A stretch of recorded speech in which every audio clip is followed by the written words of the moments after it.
The dragonfly effect refers to the idea that small acts can create big change when the core idea underneath it is deeply meaningful to you and when the four wings are acting in concert. People often assume there's only one type of happiness. The first type of happiness is exciting happiness, and it has these types of associations. And the second type of happiness that exists is peaceful happiness, and it has those types of associations. A small act taken collectively leads to big change.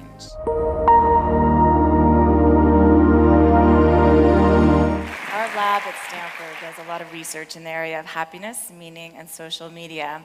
So I wanted to talk to you a little bit about that stream of research. One of the most recent studies that we've done, we took two randomized sets of subjects, and we gave, let's say it's you guys, the simple task, which is take the next 24 hours and go create happiness for yourself and for others. And then you report what you did. And we took another set of subjects, so let's say it's you, and we said, go create meaningfulness in the next 24 hours for yourself and others. And we watched what you did. And we came back 24 hours later and we said, how happy are you? And overwhelmingly, the people in the second group were happier than the people in the first group. And there was only one thing that they really did differently, and that was how they spent their time in that day. The people in the second group spent their time feeling connected to others, the world, and something bigger. And the people in the first group did not. We're also doing a stream of research around social media and how social media does or does not foster connection and how it can or cannot foster infectious action. And I have to tell you, from a personal perspective, I've been very skeptical about social media. This is my perspective on social media at least 2 years ago. So the more time we spend on Facebook and Twitter, the more we think about ourselves, the more stalkers we have in our lives, and the more we have ADHD. So the inability to stay focused, to stay present, to stay in the moment seems more and more difficult to do. Now this wouldn't be so bad, but my husband loves technology, and in particular social media. We have 10 universal remote controls at our home, so just stay with that. We have 68 normal remote controls, and I still can't turn on the television. So this is the kind of conversation we have at dinner time, which is, how are we giving back in the world, and are we raising our children correctly with inspiration, and why do we have 10 universal remotes in our home? Now, what we did with you, a subset of you, we gave you a questionnaire about a month ago, and we asked you all sorts of questions about happiness and social media. One of those questions was, what were the first 3 words that come to mind when you think of social media? So I wanted to illuminate some of the data that you provided to us. About half of you thought that social media meant this, and about half of you thought that social media meant this. So I felt a little vindicated in my belief of social media. Everything changed for me about 2 years ago. I was teaching a class on creativity and innovation, and one of my students, Robert Chatwani, he shared with me a story at the end of the class, and that story had a fundamental impact not only on our research on happiness and meaning, but on my view on social media and what we've done with it.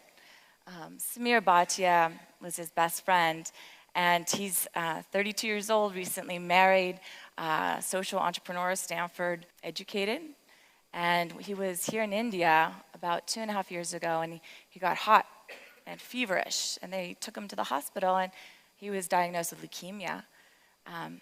And as Robert and Samir's friends and family wondered what to do, they started reaching out and found out that a friend of theirs also had leukemia and was recently diagnosed. His name was Vinay, also recently married. And I'm going to just share with you in silence the story that Robert shared with me.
instead of just treating this like their friend had leukemia, they treated it as an organization, but instead of a revenue goal, they had a goal of 20,000 South Asians in weeks.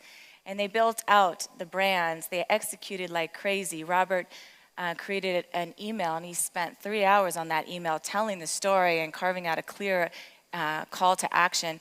And they bought with $80 the names of 450 Indians that related to Bhatia, and they sent it out. And they took social media, Facebook, Twitter, Google, etc., and they blew out that email. They blew out that story. They amplified the message. They built out websites, and on these websites were strategies that were breathtaking. Every single one of these links are live. So if you hear this story and you want to do something and you want to hold a bone marrow drive, you just click on the bone marrow drive. And here is a cut and paste letter. You can say, Lakshmi, I want to run a bone marrow drive on Friday, and this is what I need. Cut, paste, send. Thank you so much, Lakshmi. We ran a bone marrow drive. This is how many people we got in there. This is what we need to do next collectively. Cut, paste, send. The idea of social change in a box, providing tools and templates for anyone who wanted to act. And the results were amazing. People created Facebook ads and widgets. People that didn't even know Samir contributed. Indian celebrities created videos and put them on YouTube, compelling people to act. And the result in 11 weeks was 470 bone marrow drives, 24,611 South Asians, and a perfect match for Samir. And Vinay had a near perfect match. And Samir shared his story because he's connected to all of those people that participated in his life. And he blogged prolifically, and he even put his bone marrow transfer onto YouTube so that others could see how easy, in fact, it is, and how not full of pain that people often think it is. And the lessons they learned were remarkable. The power of a single focused goal, the idea of reversing the rules, understanding what others do and just doing the opposite, the power of telling a story to connect, and designing for collaboration, this idea that others can contribute to your cause and act as if it were their own.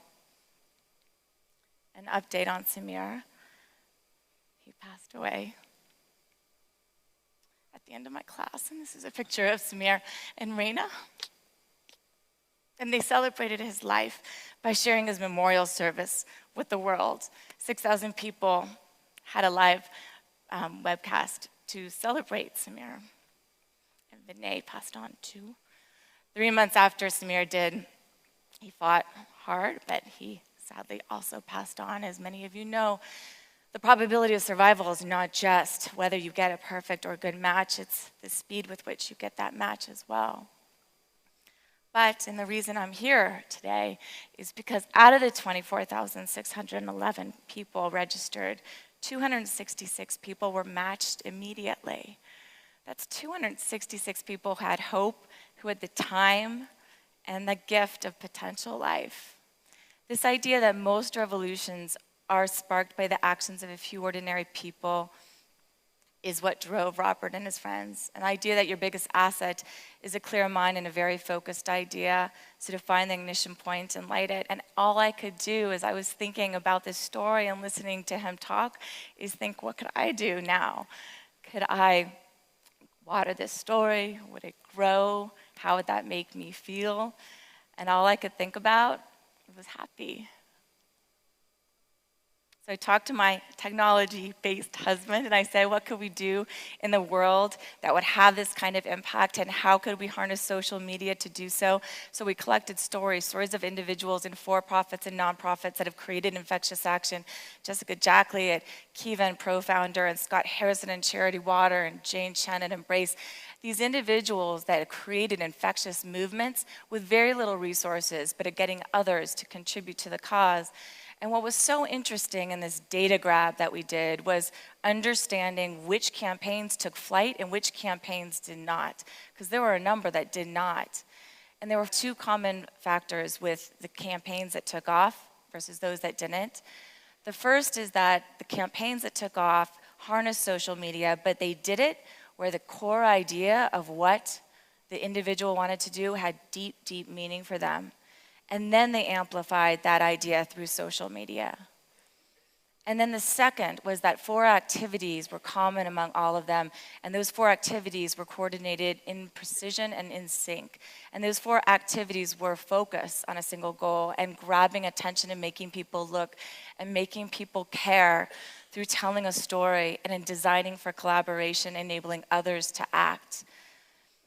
The dragonfly is a symbol of happiness, and it's the only insect that can fly in any direction when all 4 wings are acting in concert. And the dragonfly effect refers to the idea that small acts can create big change when the core idea underneath it is deeply meaningful to you and when the 4 wings are acting in concert. And we collected those stories and provided a book for anyone who wanted to create infectious action. And all that does is simply makes me happy. So one very reasonable question would be, why are you so happy? It's a very sad story, it's a tragic story, and yet you're happy. And I wanted to present 3 potentially different hypotheses as to why that's so. The first is that I felt a very different type of happiness. There's 2 types of happiness, and this is work with Cassie McGillner and Sep Kamvar, but people often assume there's only one type of happiness. The first type of happiness is exciting happiness, and it has these types of associations. And the second type of happiness that exists is peaceful happiness, and it has those types of associations. And what's interesting about these 2 types of happiness is not that they just differ across cultures, which they do, and across ages, which they do, but that they can change at a moment's notice. In one study we recently ran, we told a group of individuals to breathe normally. So you breathe normally. And in the second group, we told you to breathe deeply and to be deeply focused on the present. And then we came back later point in time and said, what is happiness to you? And you said it was excitement.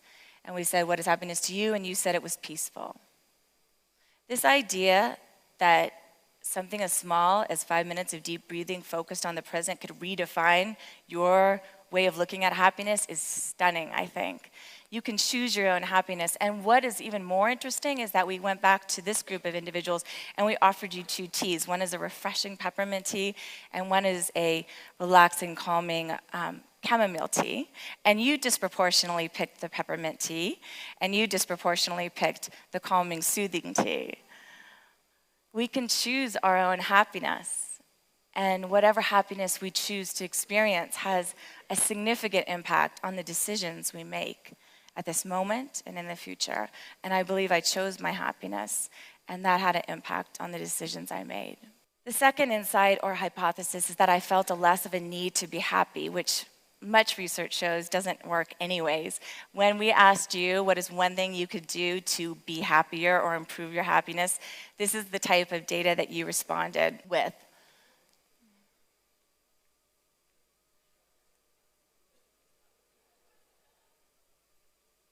So my favorite is that get one of those startups to actually start making money so I could get on with my life.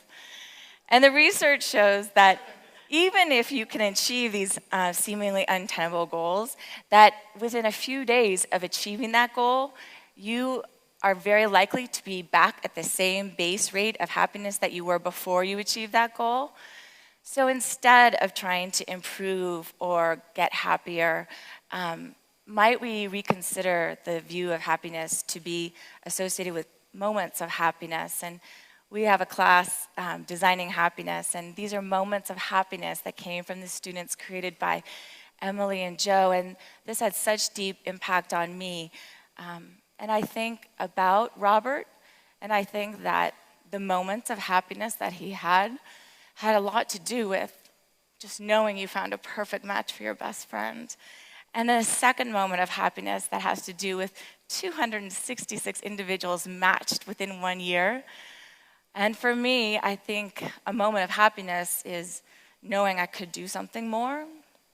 And a second moment of happiness is right here, right now, with you. And the third is I saw a way to create something bigger. The idea that one small individual act, when repeated, can create big change had a transformative impact on me. If you just think of that one email that Robert wrote and the subsequent impact on the bone marrow drives that were run in the United States in 11 short weeks.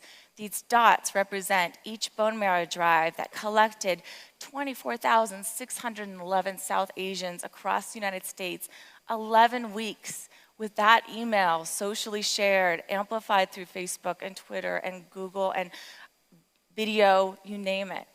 It's jaw-dropping for me. So the question is, it's one thing to write a book, but the question is, could you put it to work?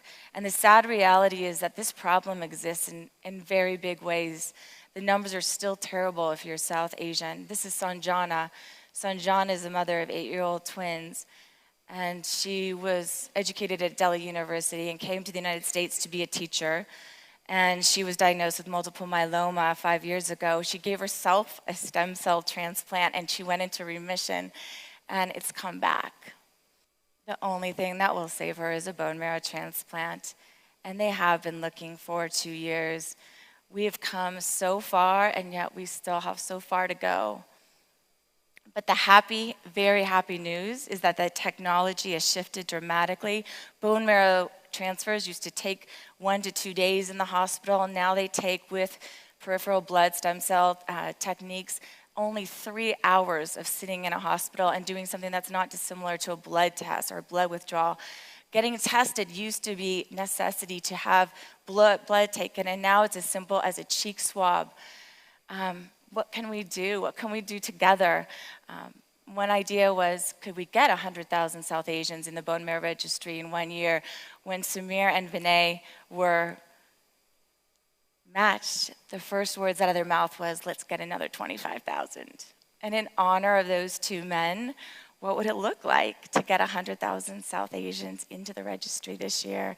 And could I take one trip to be here with you today to possibly save one life and to help the efforts of a national bone marrow registry? A small act taken collectively leads to big change. And in closing, I wanted to say that happiness often feels big and lofty. Could we rethink happiness in our choices, in designing our environments, and in our actions? Can we make those connections and meaning and be a part of something bigger through social media?